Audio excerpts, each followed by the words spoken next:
video footage that totally disputes the slap being the first incident of someone putting their hands on someone. That right there is what predates that. That is the suspect over there smacking the victim.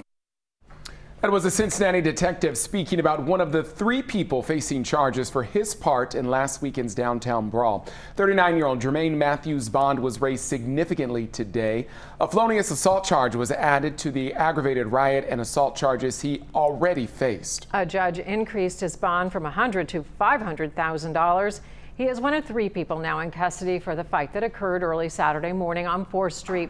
David Winter has been covering the story and joins us now with the latest controversy surrounding the incident. David? Yeah, this incident has struck a chord politically, racially, socio-economically, and Cincinnati City Council member Victoria Parks is now feeling the weight of all of those views after posting a comment on Facebook saying the people police are calling the victims begging for the beating they received. Why did you post it? David, when I first saw the brawl, I was devastated. But then I realized that there was more to the story. Here is the post that is receiving so much attention. It was in response to a video Park saw that shows prior to the beating that's gone viral, the Caucasian man reaches out and slaps the African-American man, which then caused his subsequent beatdown. So you wrote, they begged for that beatdown. Does anyone deserve that kind of beatdown? Nobody deserves a beating. There is such thing as inappropriate actions, and there are consequences to actions.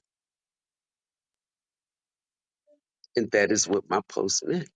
Regardless of what Parks meant, the reaction has been swift and pointed.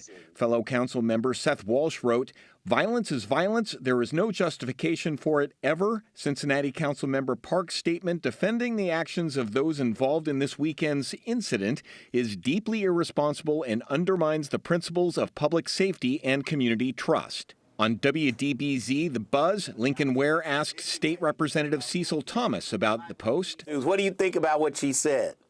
Well, words matter, especially coming from a public official.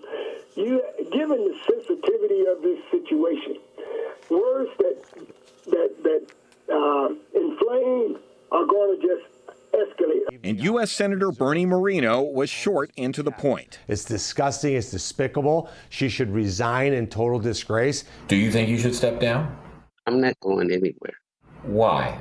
Because this is my seat. I come to serve. In this country, I have a freedom of speech, and I am a grown woman. That night when I wrote on the internet, I meant it. That's the way I felt, and I'm not going to back down from it right now. Parks went on to say she does not condone the beatings, but when a black person is hit by a white person, generations of frustration, pain, and terror is released.